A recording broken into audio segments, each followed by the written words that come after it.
Imagine logging onto a real estate site and seeing your own home listed for sale without your permission.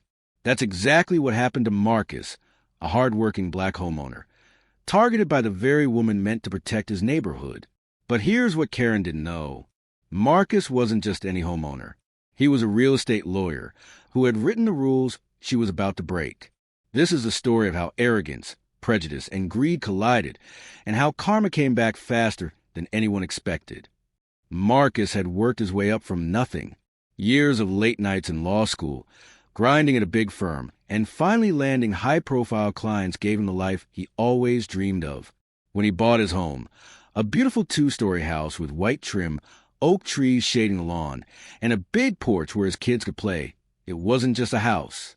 It was proof that his sacrifices were worth it.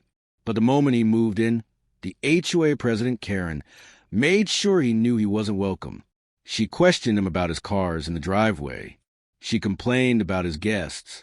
She even told him, "People like you don't usually last long here." At first, Marcus ignored her, but Karen wasn't finished. Karen saw herself as the gatekeeper of the neighborhood, and to her, Marcus didn't belong. She sent warning letters about his grass being half an inch too tall. She fined him for his kids leaving bikes outside overnight. She even showed up unannounced, clipboard in hand, snapping photos of his home. Marcus stayed calm. He knew HOA rules inside and out. After all, he had represented homeowners in lawsuits against HOAs before. But nothing could prepare him for what came next. One morning, Marcus's friend texted him a link. His exact house, with photos pulled from the county website, was listed online as for sale. The price? Way below market value. The description? Owner in violation of HOA bylaws. Must sell quickly. Marcus's stomach dropped. This wasn't just harassment. This was fraud. At first, Marcus thought it was a mistake. But when he traced the listing back, he realized it was Karen who had submitted it. She claimed, under HOA authority, that his house was being prepared for auction. That's when Marcus stopped being quiet. He took screenshots of every listing. He recorded conversations with neighbors who heard Karen brag about getting rid of him. He pulled up HOA bylaws he himself had consulted on in past cases. The next HOA meeting was packed. Karen sat at the head of the table, smug as ever, until Marcus stood up. Calmly, he laid out his evidence. One by one, he showed the fake listings, the fraudulent descriptions in Karen's own words. The room grew tense. And then he dropped the bombshell. "You see, Karen, I'm not just a homeowner. I'm a real estate lawyer. I've spent the last 15 years suing HOAs for the very things you just did. You didn't just break the rules. You broke the law."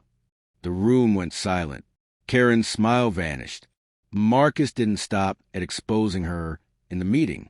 He filed a lawsuit for fraud, defamation, and racial discrimination. The story hit local news, sparking outrage across the community. Neighbors who had been too afraid to speak up finally came forward, admitting Karen had targeted others before, but never this boldly. Under mounting pressure, the HOA board had no choice. Karen was stripped of her position, fined heavily, and forced to step down. The HOA publicly apologized to Marcus and covered his legal fees. Karen? She was left with legal bills, a ruined reputation, and whispers everywhere she went. Marcus kept his home. He kept his dignity. And for the first time, his neighbors looked at him not with suspicion, but with respect. One even said, "We all knew Karen was out of control, but it took you to finally stand up to her." Marcus just smiled. The law works when you know how to use it. And Karen? She learned a painful lesson. Never underestimate someone based on the color of their skin, their background, or where they live, because you never know who you're really messing with. So the next time you hear about HOA power trips or neighborhood bullies, remember Marcus's story, because sometimes the very rules meant to exclude someone are the same rules that set them free. And in this case, karma showed up right on time.